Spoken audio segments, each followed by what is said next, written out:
Okay, welcome everyone to the Charleston chapter of the FANG meeting for July. Thanks for joining us. Tonight we've got the pleasure of having Matt Vaadi, the visionary CEO for guHRoo, a leading payroll and HR software company. A bit about Matt. He's been working in the payroll and HR space since 2003. He's passionate about creating better workplaces and helping small businesses with simple software and expert support for growth. Payroll, benefits, HR, compliance, that's kind of the specialty. They're a PEO, so a professional employer organization. For those that aren't familiar with the acronym, you certainly will be by the end of this. And he's also the best-selling author of the book Ping Pong is Not a Strategy: How to Create an Awesome Organizational Culture. So we're really pleased to have you with us, Matt, and we're looking forward to hearing your presentation. Thank you. Thank you very much. And I have really good news, everybody. I'm not going to talk about a PEO at all. So, Awesome. So bonus points in that I will not be talking about a PEO. I did put in the chat, I'm curious if anyone is using AI and how they're using it today. I heard a couple of folks kind of chime in with that was their primary reason for attending, which obviously we will be talking about AI a little bit as we go throughout here, as along with some other trending topics happening in the HR and payroll space right now.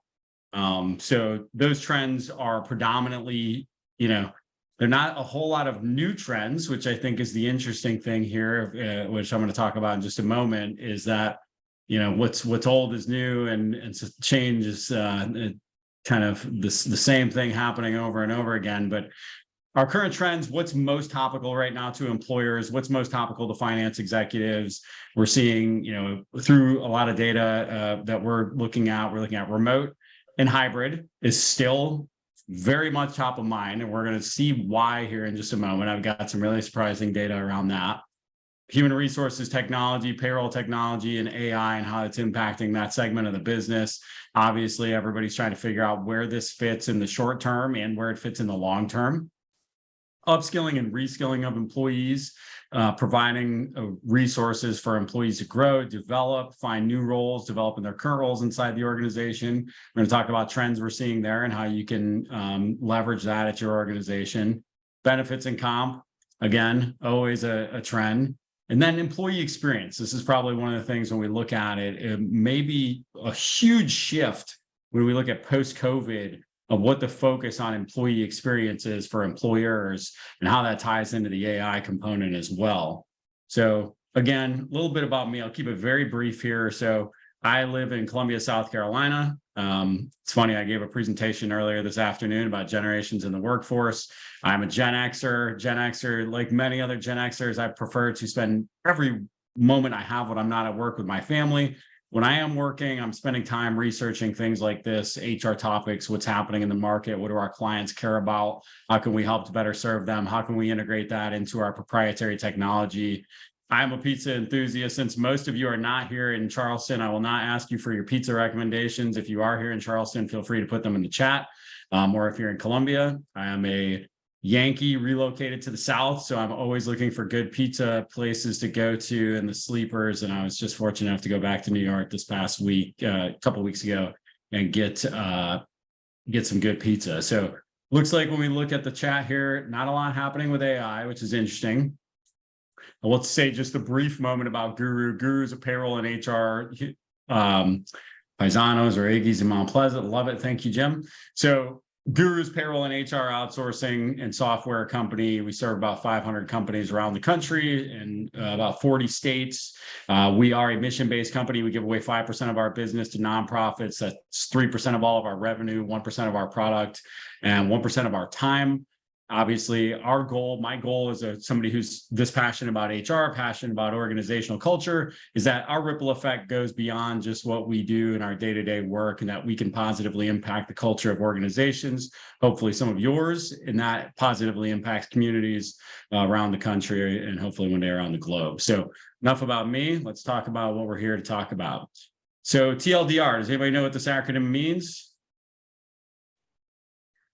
Not seeing it. I got to get away where I can see all y'all better. There we go. All right. So I got you stretched across top here. So this is a millennials. There's not very many millennials on this call, so they would know exactly what this means. This means too long, didn't read. So this is something people will put at the top nowadays of their message that says it's me netting it out for you. What's the core message here? What's the one thing I want you to take away from this email, this blog post, whatever it is? What's the too long didn't read? Well, for ours today, it's going to be that a lot of the trends, quote unquote, are the same things we've been working on for the last 3 years, last 5 years, last 10 years, last 20 years. Now, in execution is and will always be king when it comes to everything we're going to talk about here today. So mastering the basics, fundamentals, execution, every trend kind of just surfs on the back of that. Like, we're not chasing tactics, we're chasing strategy. And so each of the elements we're going to talk about today is going to focus on that, how you can do that a little bit better. Thank you, Dan, for the Somerville recommendation. Had to check in on that. All right, so remote and hybrid workplaces. This is a very interesting, some of the data sets that we were able to pull here around what this looked like pre-COVID and what it's going to look like going forward. I don't make a lot of predictions, but when I make one that's right, I like to really pat myself on the back about it. And so this is one area where I've done, I'm going to continue to go on my, I'm going to start my tour now that I'm starting to see the data come out and prove me right. And that's my point at the beginning of COVID, was that by the time when you look 5 years post-COVID, we will be within 2 percentage points of where we were pre-COVID as it relates to fully remote employees.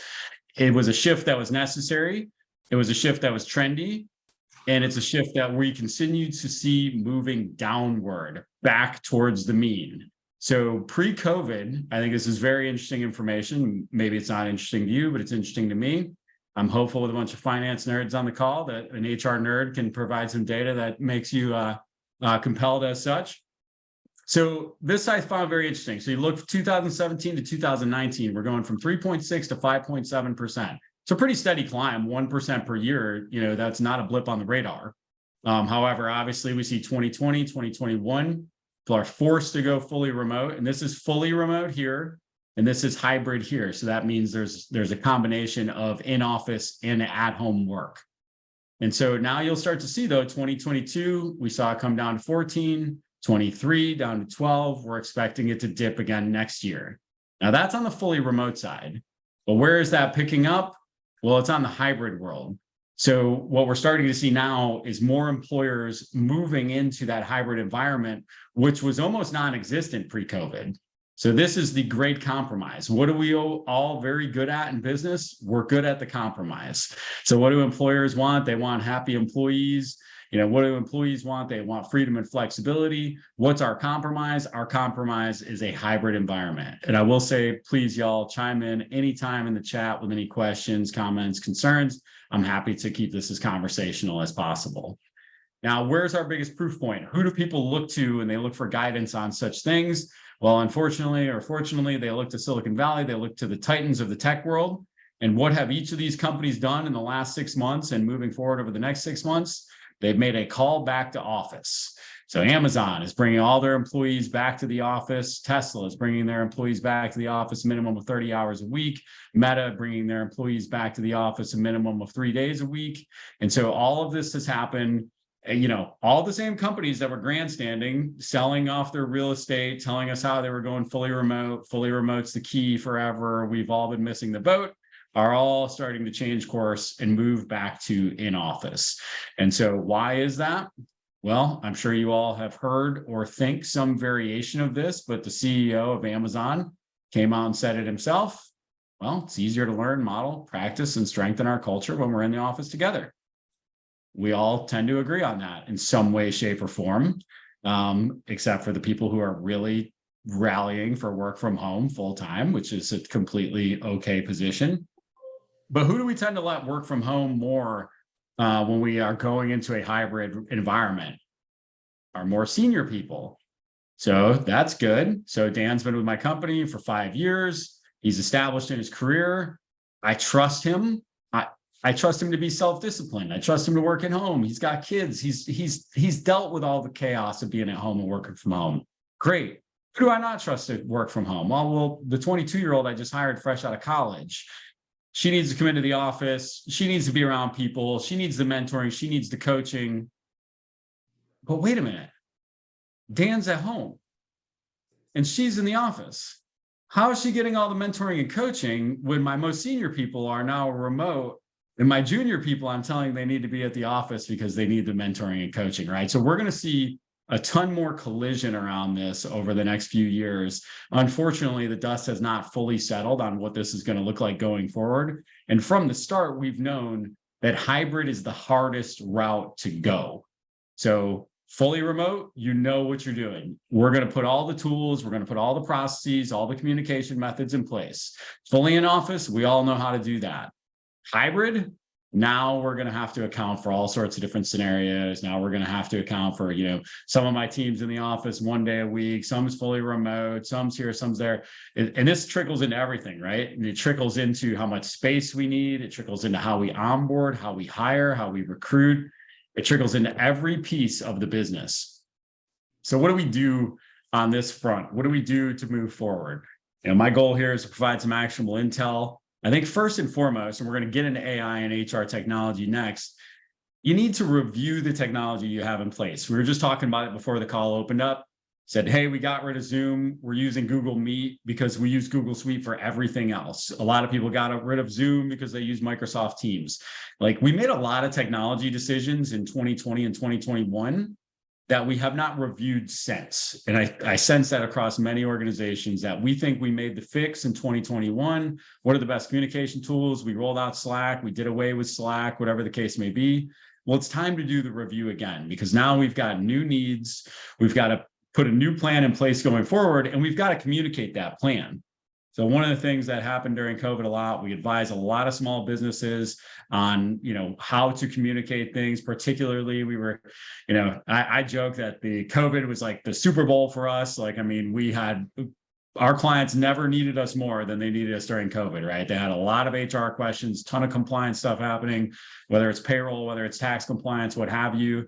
The number one piece of guidance I was giving to business owners, to CEOs, to executives was, look, you need to get out in front of this and you need to communicate with a frequency, intensity, and velocity that you never have before, because it was necessary. And now we've gone latent over time where we've said, hey, we don't need to do that as much. But now people aren't quite sure of what the path is going forward. And we talked about Amazon, Tesla, and Meta. The problem is, if you've been definitive and said, hey, we are 100% remote, and then you change your mind 6 months later and go, remote's not working, now we've got to change our mind, you've backed yourself into a corner and you're going to piss off a portion of your employees. Whereas if you say, hey, look, right now, here's where we are, and we need, this is the way it's going to be for the short term. We don't know how things are going to change and evolve over the next 18 months. Then you give yourself that flexibility to continue to work forward, which a lot of us are going to need, because the dust still has not 100% settled on what our workforce is going to look like. Next up, same thing. You need to update the space. Sorry, I'm checking I like to get distracted by the questions. Are the stats around the different hybrid models? For example, core hours every day to assist with collaboration, sign days in the office. I do not have data at my fingertips on that. However, that is one of the first recommendations we give when it comes to a hybrid environment is, look, just set some core hours, 10 a.m. to 3 p.m., right? So this is a good, I gave a generations in the workforce talk this afternoon. When you're hiring millennials, like, this is a good best practice anyway. Some people like to sleep in, they like to start their day at 10 and work till 7. Some people like to get up early and start their day at 5 a.m. and be done at 3. Give people those core hours of when work is expected to be done, at 10 a.m. to 3 p.m. or whatever that is. A lot of us are in professional services types of environments where we don't think that can be done, but I guarantee you it can, and it is. And so there is, while I don't have data at my fingertips, I do love the concept of core hours of availability for teammates. And then also, one of the things we've seen work really well when you talk about this space concept is just getting people onto that schedule of who's going to be in the office and when, so that if we want to create the synergy that comes from having a full office, every Friday the place isn't a ghost town where 3 people come in out of 50. Or, we just have these things where, oh crap, we got rid of a bunch of desks and all 45 people are here and we only have 25 desks, right? So syncing up our space and there is a ton of value in collision. There is a ton of value in being around your team. It's undeniable, but it doesn't mean that you have to be around your team 5 days a week. So I do think that hybrid, again, is the compromise. It is a great solution. We'll see where it ends up long term, but you also need to update your space for it. We've seen others, again, going back to those companies, just completely sell off their office space or move into co-working spaces. And now they've got to double back and go, all right, well, what do we do now that we put everybody in shared desks in a co-working space 2 days a week? And we actually know and can see that we're losing productivity because we're not together. All right. And then finally, here's where we go back to the communication piece. Train your leaders. How do I manage performance? How do I coach my team? How do I lead my team in a hybrid world when the expectations have changed? And what are the expectations? All right, the rise of AI. Now, some of you, if you're like me, I've never been scared of AI until the first time I used ChatGPT. And I got a little scared of AI. But the question is, what is it? Is it more than a buzzword, or is it actually something to this? So I think there are two schools of thought here. There's a school of thought that, basically we've sort of reached the inevitable end and it's time to ride it out. And, I guess I'm just going to pretend everything's okay until AI inevitably takes over the world. Or, dude, the thing thought my cat was a dog. It's really not that impressive. It's still spitting out a bunch of wrong answers every time I key anything into into ChatGPT. You saw in the chat, I can't see anybody with any strong use cases that they could cite of how they're using AI on a day-to-day basis.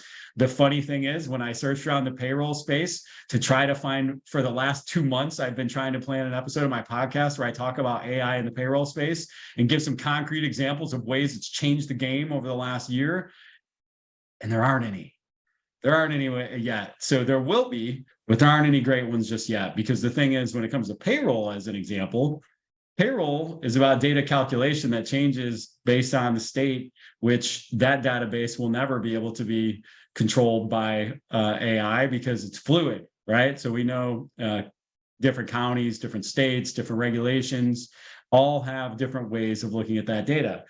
Now, there are things from the payroll employee experience side. There are a lot of things on the human resources side that we're going to see in the short term, but the payroll side is going to take some further development for it to be useful. Now, the piece that we've got to remember here is that going back to is this a buzzword situation? Is AI is just a continuation of big data. So this has been around for a long time. What we've really seen over the last 6 to 12 months is a huge development in language modeling. And so we've seen ChatGPT, we've seen Bard, we've seen these become the framework like Watson used to be from IBM on the back end of a lot of systems that we can use and we can plug into. We can leverage a massive data set to help us predict what could happen, help us predict the next word that should come after the previous word. And so that is a fantastic use. But big data is just a collection of large and complex data sets. And AI is just the use of the algorithms to analyze that data. And so it's an awesome way to analyze the data, but you have to have the data in the first place. And so where it does come in handy in our world of payroll and HR is predicting things like turnover, predicting things like, what we can expect from market volatility as it relates to potential recessionary information related to our localized area. But again, it's going to be based on historical data that is flawed in some models. So what are we going to talk about? We're going to talk about here for a moment of how you can leverage AI in your day-to-day, because I think that is what everybody wants to hear is how do I actually capture this? How do I get some good out of it? I've looked at a bunch of different tools. They're all helping me or, they're not helping me. I've turned them on. Again, we couldn't see any solid use cases in the chat, at least from the group on the call. Love to hear some after the fact in the YouTube comments. If you're watching this and you have found a great use case specifically related to your payroll processes, please share. But the way I think about it is quite simple when we look at how are we going to use AI on a day-to-day basis. We have to find the pains inside of our organization and then find the tools to solve them. Right now, everybody's going out and playing with a bunch of AI tools that might not be really solving pains they have, or it might just be, haphazardly replacing a system they already use. Painkillers are greater than vitamins. Like if you're just going out and like trying to find an AI tool to find an AI tool, like you're taking vitamins, right? Like we need to say, all right, am I having issues inside my organization with turnover? Well, how can I get out in front of that? One of the greatest areas that AI is advancing and helping out a lot is on the hiring front. So it's saving organizations, particularly, I heard a couple of folks in the manufacturing space. If I'm having to comb through thousands of resumes, applications, testing from applicants, AI algorithms are great use case for that particular component of the HR process. So I would love to use tools that are built for that. And there are a lot of them right now in the HR technology space on the applicant tracking and on the resume screening side of the house. But they're not the end all be all, but they're definitely going to save you a ton of time as it relates to filtering through resumes.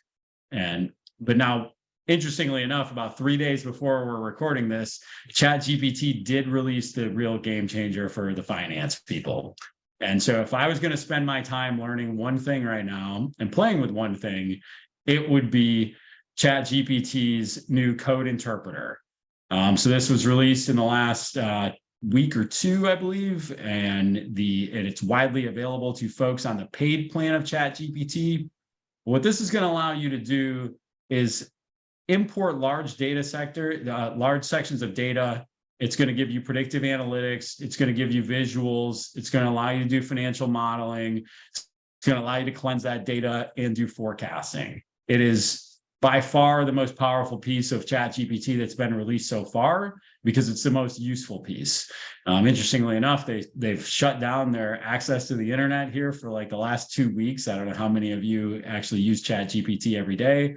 If you're not, I would say you should be. There's no reason to be searching the internet anymore when you can get answers inside your inbox that are inside of this ChatGPT that are far more useful, far faster, and are not filled with SEO fluffy articles.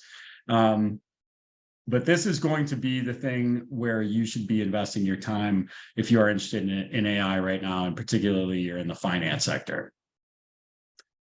So what do we do on the AI front? Because we talked about like, what are the tools that we have? Are they useful? Are they not useful? First and foremost, we need to assess the needs our organization has. Don't try to fix problems that don't exist. Once you find the problems that do exist, start to find the tools that meet up with those solutions. So this is less about like, hey, what's the power? What can it do? What can it do? It's about solving problems inside your organization. Now, those problems can be quite simple. We have a very simple mantra at guHRoo: everybody should have a robot. And so that means everybody on the team should be using, at the minimum, ChatGPT, if not more tools, to do their job more efficiently, more effectively. And we are constantly looking for ways to automate components of the job. And that goes down to I'm going to have you quantify that question a little bit more, Merlin, on how do we do what? That goes down more to every day spending time doing the research, doing the training, and understanding how to use these tools to improve your job, but not just to say, oh, I just want to be really good at prompt engineering in ChatGPT just to be a good prompt engineer. I want to be able to put prompts into ChatGPT that are actually going to help me to do my job more efficiently. And other tools that I use on a daily basis. So Bard, if you're not familiar with Bard, if you use Google Suite, bard.google.com. Bard is unique to ChatGPT in that it is pulling from Google, and it is pulling in real time. It's not going to run internet searches for you, but it is going to pull a whole lot of data together for you very quickly, very easily. So for those of you that have large research components of your job, for those of you that are trying to pull together data points, like how many remote employees there are that work at a percent, from year 2017 forward, and what resources you can cite for that data, I will tell you that putting together presentations like this just got a whole heck of a lot easier for you. Now, what else do we do with that? Now, specifically, we want everybody in our company to always be on the lookout for anytime they're entering data into any system. So that goes beyond AI, and that goes into APIs, which have been around for a long time. So we've hired what we call an automation expert. This individual's whole job is to work with anybody who has something where they're trying to migrate data from one system to another, or they key data into any system. We don't want anybody keying data if we can at all prevent it, right? So anything that takes more than a couple minutes to key, we want them to talk to the automation expert, and that person will help them to either A, leverage the tools we have. So it's most likely that every tool you have in your toolkit right now, whether it's your ERP software, whether it's your payroll software, whether it's your HR software, they're working on some AI functionality. We all are. And so, or they've already launched it on the back of ChatGPT to improve what they already had. So leverage the existing tools you have first and foremost. This is a huge one for us. We use Zoho as an example. Zoho Suite, it's basically an ERP. They've got a customer support system, a CRM, accounting system, et cetera. And they have the option to plug ChatGPT into it. And inside of our customer support system, it now tells every one of our customer support agents, what is the sentiment of this ticket? So if Jim reaches out and he's, hey, what the heck is going on? My payroll's late. Who did this to me? Why is this way? The sentiment is Jim is angry. And then it will suggest a response to Jim, pulling from our knowledge base articles. And so it will write an email back to him. And obviously, based on the sentiment, will change what the response looks like. And so those are very good use cases for AI, right? Or for language modeling, because it gives us the ability to save a ton of time in tapping out emails. If you use AI for nothing else, use it for a whole lot of writing, because it just saves a lot of time in writing. Not public facing writing. If you're trying to post on social media, for Pete's sake, we can tell when y'all are using ChatGPT. It all looks the same. So please just stop using ChatGPT for all your social posts. All right. So, and then finally, you just really have to you're going to have to stay on your people. I mean, that sounds terrible, but it's like, if you expect your team to leverage this technology and to leverage it to make themselves more efficient, you're just going to have a whole bunch of people that are not going to be super embracing of that. And they're, whether they're scared of AI, whether they just don't want to change, whether they just are too busy to pull their head up and learn something new. Has to be a constant communication, because this is kind of the first wave. We're just getting a little inundated right now. We're getting a little taste of what this is going to look like as people take more of these use cases, embed them in different softwares, embed them into different components of our work that we do day to day. A lot of these things are so immature. Every time you go and see oh, hey, I could use Auto GPT. Who's heard of Auto GPT?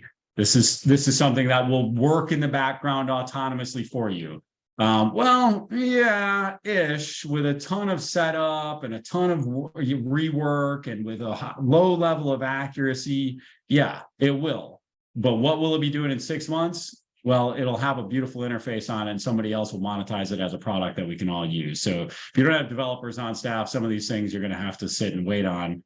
Other things you're going to be able to be more aggressive with. Auto GPT is one of those things you're going to need developers on staff to help you to put that in place, or you're just going to have to really want to roll your sleeves up and get into it. All right, so go back to this question real quick. You said earlier you should be using Google search anywhere, but ChatGPT, directly inside the chat interface. Merlin, if you're not using ChatGPT, I would say that you can, first, it's free. You can get the free version. I highly recommend the paid version, way faster, way more accurate, also has access to the internet. It's only $20 a month. If you can't justify 25 or $20 a month for a tool as powerful as that, then, listen, I'm not going to convince you to use AI, and nor am I here to. So, but it's definitely a great tool. It saves a ton of time as it relates to, again, a lot of the, question asking, Google searching, typing out, writing, even just rewriting. So if you are writing a lot, whether that be,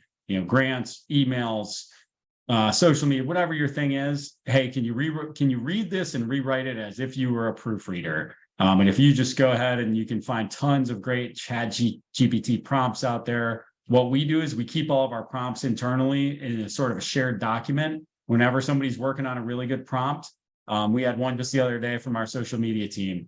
Hey, we want to do a video about this topic, and can you rewrite? We're going to give you this little bit of information. Can you write a script for a 2-minute YouTube video for us to go ahead and record that video? In about 4 seconds, it spits out a script that our team can then go use for their social media campaign. There's a million other use cases for it. All right, before I get into benefits, check this again as a trial. Should we go to the free version first, or is the functionality too vary between the free and paid? Yeah, I would definitely, you can get pretty far with the free. The only problem with the free is it's eventually going to hit limits. Like one of the ways they force you into the paid version is that they'll just kind of, you'll be all ready to sit down and use some chat GPT, and they'll be like, sorry, we're too busy right now. And so, that's kind of, you'll eventually get frustrated enough to go, all right, I'm just going to shell out the $20 because I don't want to wait. And it only has GPT 3.5 on the free version. It has GPT 4.0.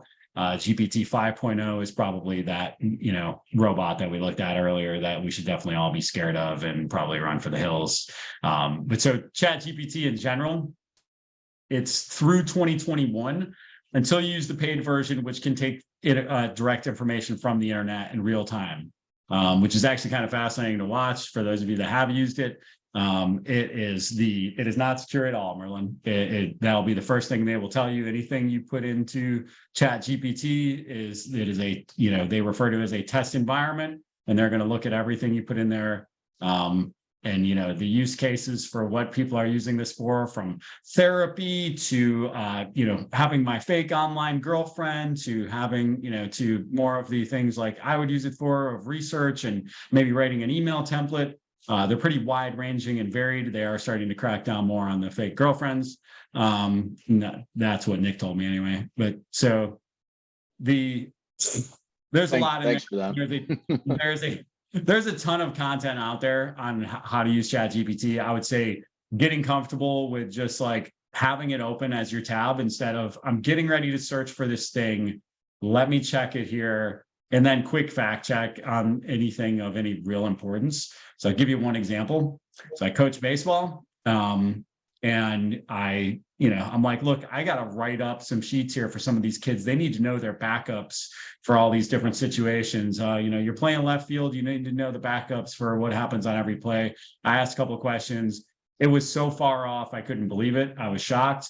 But that is such a situational type of world that is probably pretty poorly documented online, because depending on runners on base, inning, where the ball's hit, what the price of tea is in China, like there's a lot of variables that go into where that backup should be. Some of those things it's a little less accurate on, because it is just pulling from the internet through 2021, a rather large subsection of the internet through 2021. Dan, I saw you come off mute. What you got? I was just say, just get it to tap into Major League Baseball's data set and probably be able to get everything you need on that. Yeah, exactly. Those guys are the masters of collecting stats. Well, and that's what we're going to start to see is more of you're going to start to see organizations say, all right, the same way I used to take Watson and plug it into all this data and analytics information that I had, and now it's going to spit out insight for me. That's where Code Interpreter is really going to help folks. And I'll tell you guys a fun story though. Like the first weekend I played around with ChatGPT, I literally had it write a Google Chrome plugin for me over the course of about an hour of just figuring out which prompts to put into it. I wrote a working Google Chrome plugin for me. I cannot write a line of code. I know the CEO of a software company should be able to write a line of code, but I cannot. And so there are a lot of really, really fascinating use cases you can do with it, but try to be a little more intentional. And I was play around at first, but then say, all right, how am I going to use this? Prompt engineering is the term that is really sort of becoming the forefront of this. And you're going to see more and more about it over the coming years, because that is going to be a new career that has emerged from AI, are prompt engineers who can get the language models to spit out the information in the way that is the most useful for all of us. And so that's also, there's going to be a sort of learn versus buy mentality. We talked about Auto GPT. Am I going to try to figure out how to maneuver Auto GPT to do something for me? Or am I going to wait until somebody puts a shiny interface on it and charges me $50 a month and I just pay the $50 a month and move on with my life? I'm typically more of a pay the $50 and move on with my life kind of guy, but I also want to be able to use the tools as they're available. All right, let me hit this up. When engineers, prompt engineering is simply a term for knowing what you should put into, it's called a prompt that you would enter into ChatGPT to get it to spit information back out to you. The better formatted your prompt, so basically your request for information, the better formatted that information will come back to you. And so prompt engineering, definitely a term to look into. Doesn't require any degree because it's basically something that's brand new and the universities don't have anything for it. So it's a pretty cool way for people to go out there and position themselves as an expert right now in something that didn't exist 12 months ago. So if you're looking for a second career as a fake expert, you can become a prompt engineer expert by tomorrow, probably. So, all right. All right. So I'm going to turn the page on that a little bit. The couple more trends currently in HR, and we'll wrap up here in a few minutes. Employee benefits. What else can we do? Right? Like we've got the ping pong tables in the break room. We've got the foosball tables. We're paying for, feels like everything. We're paying for every meal. We've got the snacks in the break room. We're giving, a day off for your dog's birthday. Like, where does it end? Right? Like, oh my goodness. It just feels like one of my clients did a benefit survey a couple of weeks back, and it'd be nice to get some tickets to the pro ball games. It was like the things that were being requested in there were just astounding to think about as an employee and an employer. But here's the good news: when you really survey the employees and you ask them what they want, they list these things in this order. And the fun thing about them is that I can't imagine that this has changed much over the last 10 years when you get past those first 4, maybe the order a little bit. Number 5, flexible work arrangements, a little bit newer. Wellness programs been on the rise since I've been in the workforce, 20 plus years ago. Tuition reimbursement typically has been reserved for large organizations. You're starting to see that proliferate into smaller companies. And employee assistance programs are basically table stakes for every health plan nowadays. So that's the good news. Health, life, retirement, PTO, almost every organization with more than 10 employees have these things today, right? So now when we start to get past that, we're really just bolstering our benefits programs. You don't have to get as concerned about adding all these exotic benefits and, free spray tans, when in reality, mastering the basics.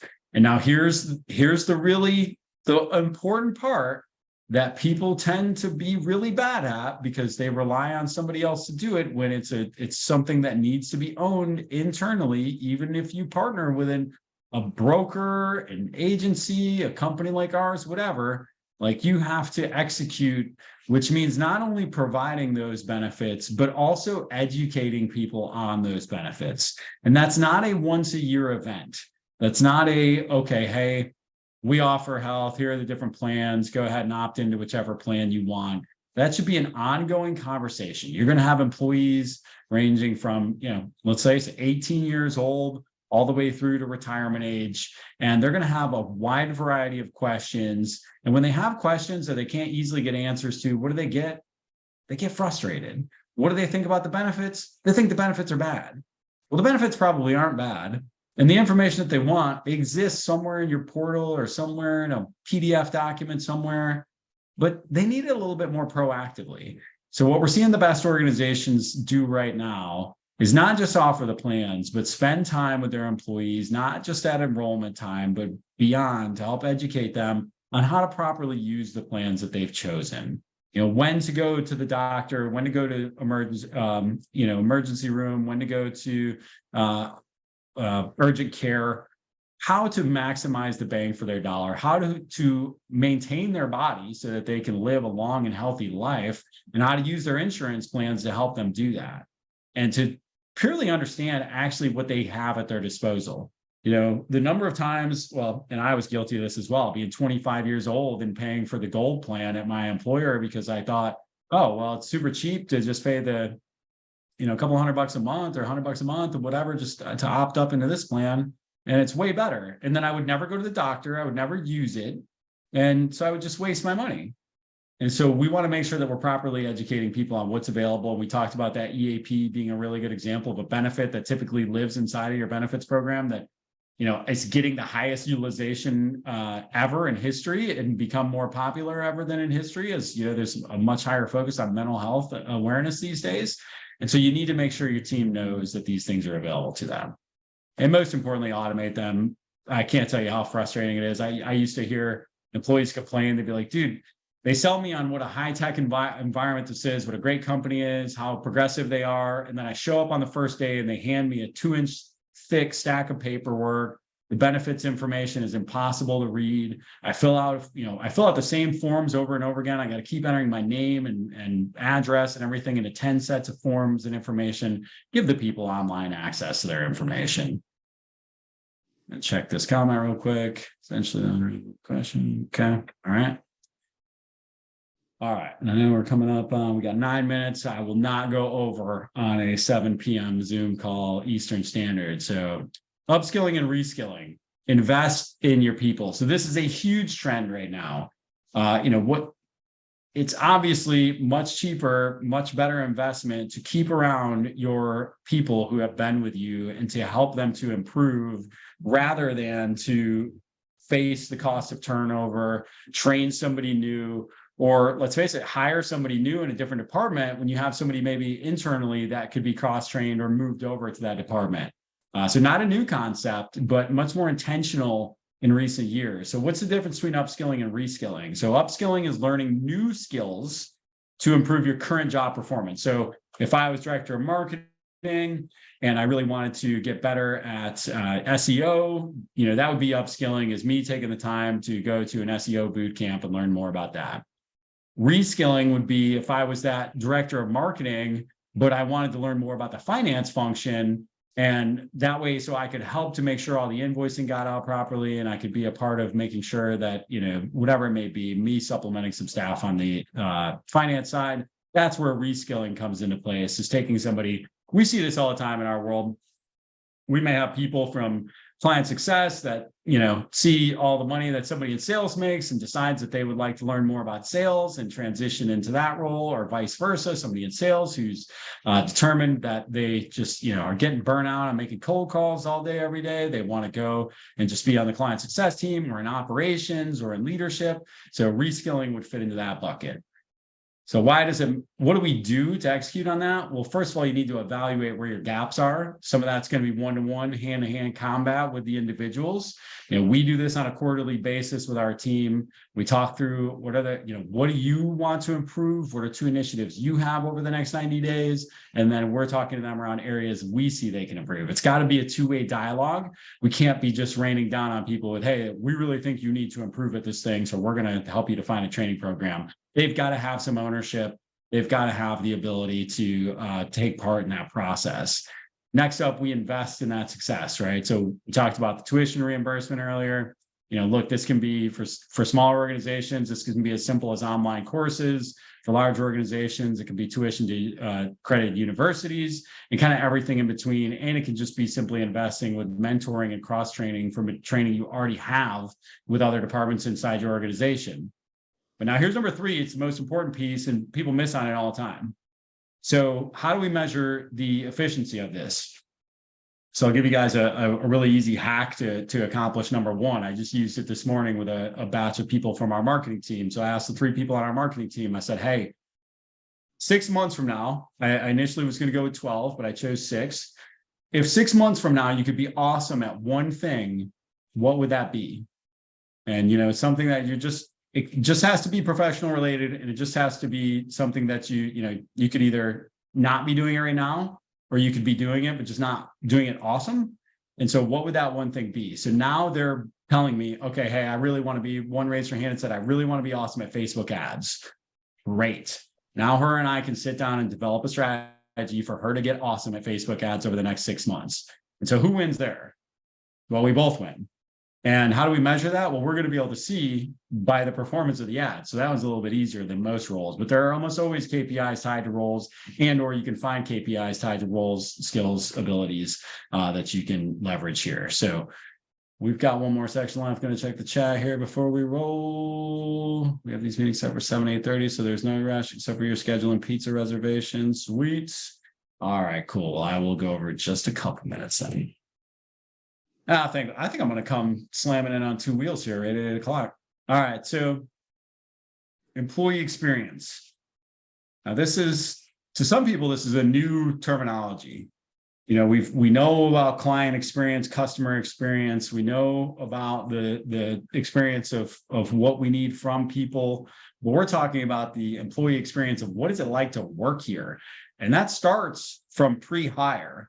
What was the interview process like? Well, we hear a ton about candidate experience now. How was I treated? Was I ghosted? You know, was I asked the same questions over and over again among the multiple interviews? So it starts early. It starts so early, as a matter of fact, that over 40% of employees will know inside the first 10 days. So 48% of employees will know in the first 10 days whether or not they'll be looking for a job in the next 18 months. So let that sink in. About half your people will know in the first 10 days of working for you if they're going to be looking for a new job in the next 18 months.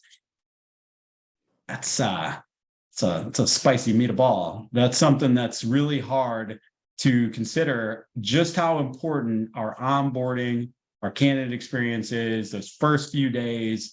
Are we putting our best foot forward as an employer? Because again, we've got to, earn their trust here, as Edwards would say. But let's put some other data points behind it. This is the fast fire statistics component here. But so 86% employees would say they would stay with their company longer if they felt valued. How hard is that to do, to make someone feel valued? Well, it depends on the individual. There's a lot of different ways we can do that. Talk about a few here in a second. 70% of people say they'd be willing to work for less money if they had a better work-life balance. I'd be even willing to bet it's more than 70%. Every time I ask this question, nearly everybody says, hey, look, if I could just work a 35, 40-hour week and go home and be with my kids and do my thing, and I just had, wasn't forced to take this long commute, had some flexibility, oh, for sure, I'd stay at the same, or I'd take a haircut. It'd be so worth it.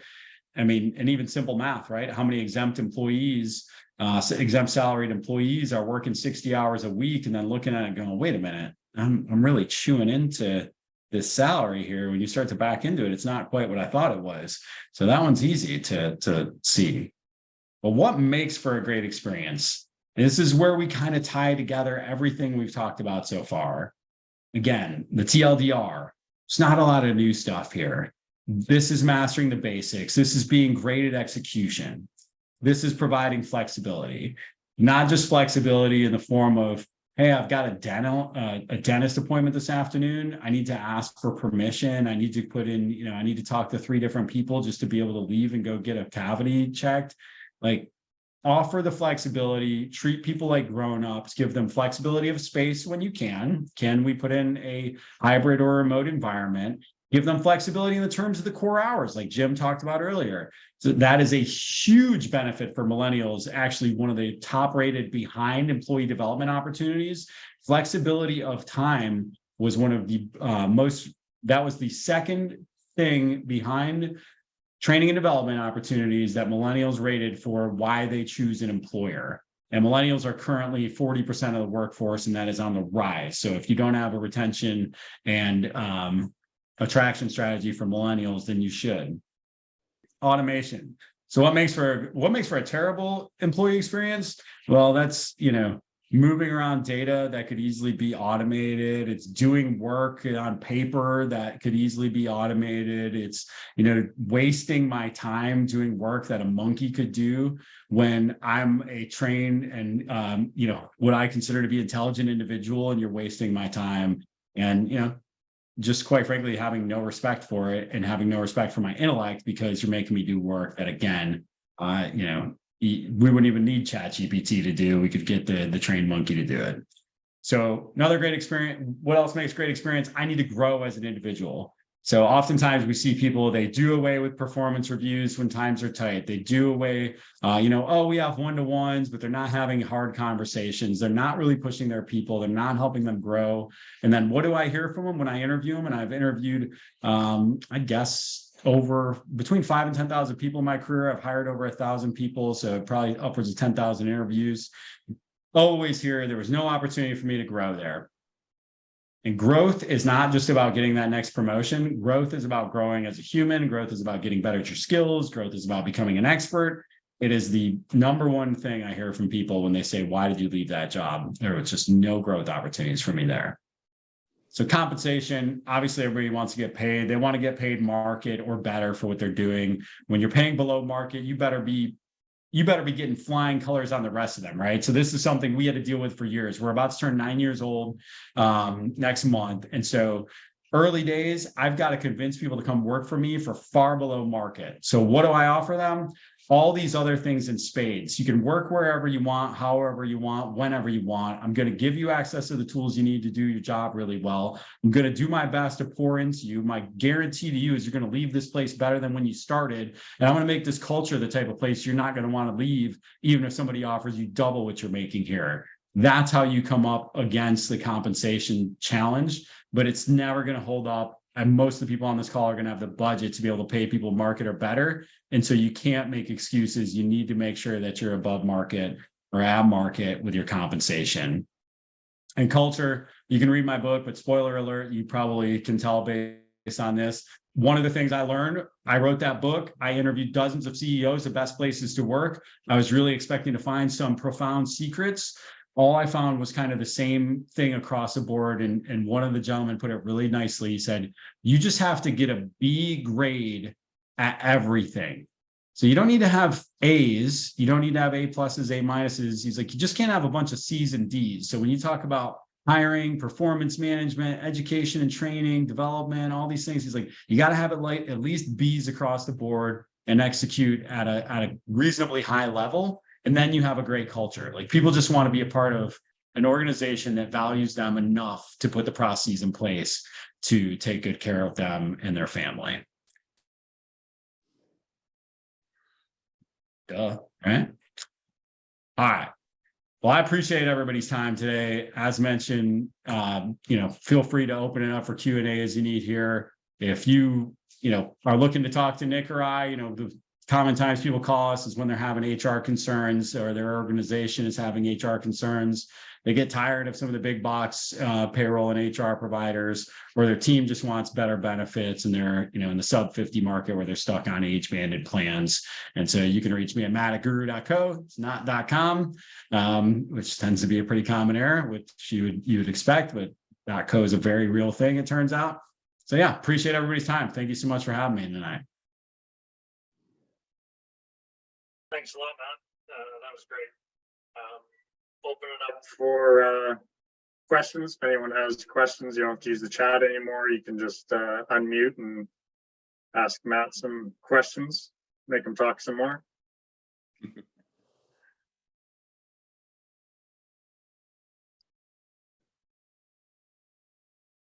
You want to stop sharing, Matt, and then we can get everyone back on the screen?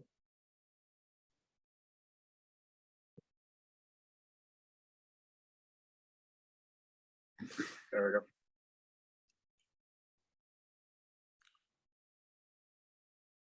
Perfect.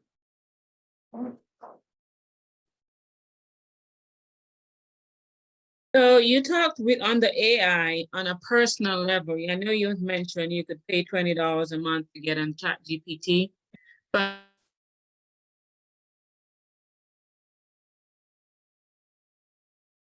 We lost your sound, Merlin.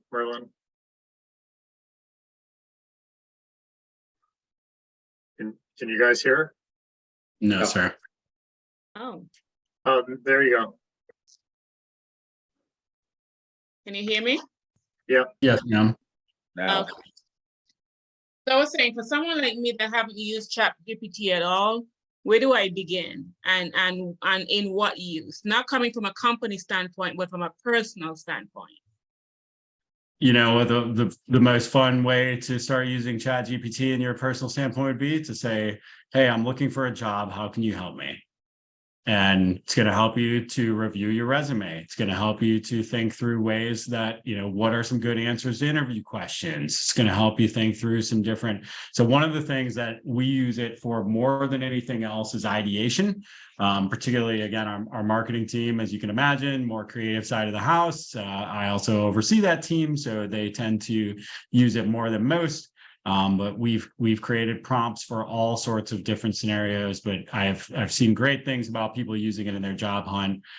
So I'd highly suggest that being a very nice little starting point. On YouTube University, you'll find plenty of videos of folks teaching you how to use that and how they've used it in their job search as well, and what to avoid, because there's obviously, we're starting to see our first legal cases where attorneys are actually using ChatGPT, helping them to write some of their briefs in cases, and they've had errors that some of which have been costly, quite costly. And so that's, something where it's nice until it gets into writing you. The nice thing about it is that, good or bad, it has a limitation on the number of tokens, which effectively is text that it will produce for you. And so therefore, it's not going to produce a 20-page briefing for you. So that's nice. And when it comes to a liability thing, however, it can be frustrating when you're like, come on, will you just write my next book for me? So, Madeline, go ahead, Marilyn, sorry. Sorry, Dan. So like, for example, you say resume review. I put my resume in it. Who sees that resume out there? Because that's one of the things, right? Like how secure, and I don't want my resume out to everybody. So who sees that out there? It's out on the internet? Like, where is it? It's not on the internet, but the people who work at OpenAI, which is the company that, it's just like any other, like whatever you do on Facebook, LinkedIn, like the Twitter, Alexa, all the employees of those companies, they certainly have privacy policies and way they go about handling that data internally. But ChatGPT is pretty open about, hey, look, this is a test. We're still in testing with this. I don't know how many years they're going to be in testing for, but they're pretty open about the fact that your data is accessible by their entire team for testing purposes. So yeah, I wouldn't put anything in there that's like, Okay, and then from a company standpoint, I know you said, there's paid version. When you have a paid version and, you have staff that's using it, how secure is that? And is that security that my individual company should be using to making sure that proprietary information is not getting out there?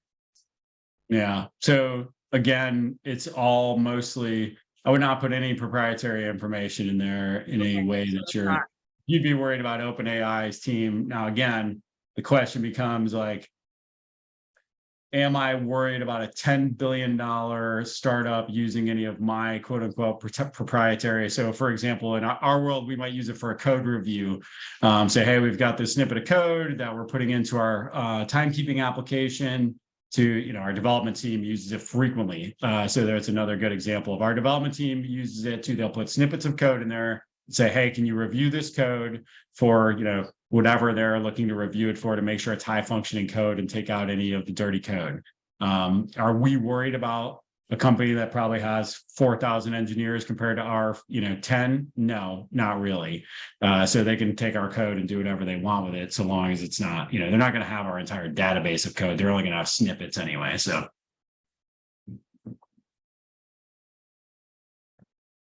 I'm thinking of AI in terms of automating accounting tasks, and some stuff that's really, one bugbear that I've got at my current company has been just in allocating various costs down to the product level to make sure that we're actually gathering the appropriate costing so that we can price our products accurately. Obviously, this is an HR focused forum here, but to me, it would seem that AI would be a slam dunk to throw into that. I'm not sure that GPT would be the right place. I don't know. I'm just looking for an opinion on that. Yeah, I think the place to what platform are you using today? Excel. Well, then that actually could come to your advantage, because I do think that while it's in its infancy, it's gonna getting out in front of the code interpreter, their most recent functionality that launched. It seems like it's marching right down that path that you're talking about. And so the more data I can feed it and give it of like, hey, here's what we do consistently, here's what we don't, I think that's going to help you to visualize some of that data and automate some of that task. Because to your point, we work with a lot of companies where, allocations in general make if it were up to me, we wouldn't serve industries that had to do so much allocation, but unfortunately, we work with a lot of profits and they do a ton of allocation. So it's like, ah, damn it, like we're already in. Well, So- even direct costs can be tough to allocate, and certain tax tools that you've got where allocations are necessary. I'm thinking in a very specific manner for the company that I'm about to leave, but it's it just, I do an allocation process that requires a number of iterations, but there's also judgment that gets thrown in there. And I'm just seeing that as an AI opportunity. And I just am not sure that it's quite there yet. Yeah, and that's like, that's a prime example of one where you can actually, you'll be able to be more pointed with your search on like, are there tools that are doing this? Yeah. Versus a lot of us, like a lot of people right now are a hammer looking for a nail, where it's like, and we were this way with AI when it first started too. Our leadership team, actually last quarter, everybody on the leadership team had to spend at least 1 hour a week learning or playing with an AI tool.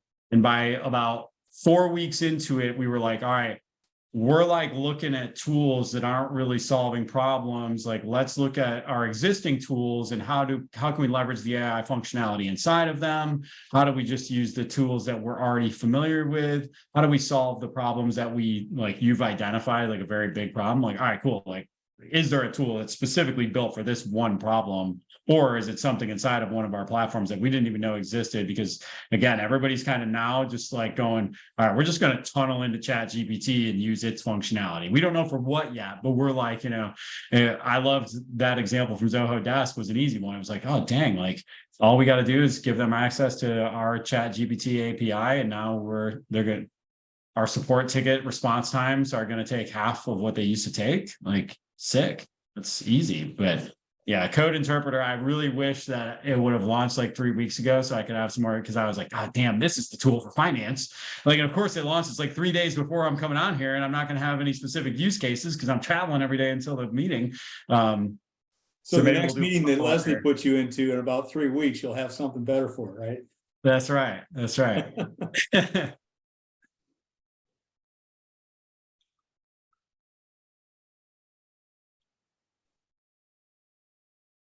Anyone else have anything to add or ask or? So I'm in finance. So is there a way, and I heard I think it was on public radio, I heard they were talking about some guy was able to take a second job because he used ChatGPT to do one of his jobs. And so my thing is there a way I would be able to tell what my associates are doing or who might be using ChatGPT? One, I'm concerned from security, but then I also need to know, are the results coming back accurate? Are they just taking whatever they got spit out and put out? And maybe whoever is the reviewer is not doing a good review, so therefore we could end up with errors. So how can I tell if somebody is using it if the company don't have a process of using it yet? Because from that example that they gave, the employer wasn't using it. This person just went off and did that for his job, which was kind of. Yeah, I think this is less of a ChatGPT thing and more of a human thing. So there's a whole, if any of you are familiar with Reddit, they have these communities called subreddits. There's a whole subreddit right now called anti-work. There's a whole other subreddit about how many jobs can I hold at once while each of my employers thinks I'm only working for them. So this is less about ChatGPT and more about like, all right, remote work environment. I'm a developer that works remote. And I mean, shoot, they sell these things now on Amazon that'll push your mouse around every 5 minutes and make it so, or every 2 seconds or whatever it is, just so if they're monitoring your screen time, your mouse will keep moving all around. And like, so there's, how do you root out the scumbags out of your organization? Unfortunately, that's where like this is the fight we fight as leaders, where it's like, we don't want to micromanage. We don't want to stand over the shoulder of our people. Nobody wants to be micromanaged, but then 1 out of every 1,000 people is this clown who's buying the Amazon thing that's going to move their mouse around and make it look like they're doing work, and they ruin it for everybody else. And so, that's the trouble, right? And so the answer there is always, in your world, yeah, I mean, you're going to have to inspect what you expect, right? Like the old Drucker, like that's never changed, unfortunately. And I don't foresee how it is. And that's usually my explanation to people as well, is like, look, I'm a pretty bad micromanager. I actually wish I could be better at it. Like, I don't inspect enough stuff. I tend to be a much higher level guy. I don't like to get in the weeds at all. But in reality, if I don't, then, right, you're working 100% remote, you're at the house, what's happening? I don't know, but that's the whole mindset of, are the results happening? Are the things occurring that I need to occur? But yes, if they're producing large data sets for you, then you're going to want to double check those from time to time. It's kind of like, y'all are finance people. I've grown a small business. One of my CPAs a couple of years in told me, he's like, look, the smartest thing you can do is the most basic thing you can do. And that's check your bank account every month, read every statement. He's like, it's the easiest way to find any fraud is like, so many small business owners just don't look at their damn bank statements, and like, it's all right there, right? Like, if there's a redundant thing, it's going to show up it's not going to show up in your accounting system, because anybody who's smart enough to commit fraud is not going to put in the accounting system. It's going to show up on your bank statement. He's like, it's right there. So, check the bank statement, I guess would be the, whatever your version of the bank statement is, check that. Yeah. And I think from my standpoint, like personally, I know I will be checking, I'll be reviewing, but I'm more from a company level. Are companies beginning to use tools to safeguard their employees from doing things like that? Because I'm more concerned on the proprietary information, right? Because as accountants, we have information that we don't want to be out there, because that's confidential data. And if it's not public information, people could misuse that. So we want to be able to safeguard that. So I'm just trying to figure out what are companies doing to improve that security around that. Because all employees, everybody's like CPAs, we have ethical standards we have to uphold, but you're always going to have the rotten egg someplace. Yeah, I don't see too many, thanks, Ganesh. I don't see too many situations where you'd be putting proprietary information into ChatGPT, and nor does it post it publicly in any way, shape, or form. So I don't foresee that being too big of an issue, or not one, at least, that you couldn't head off relatively easily.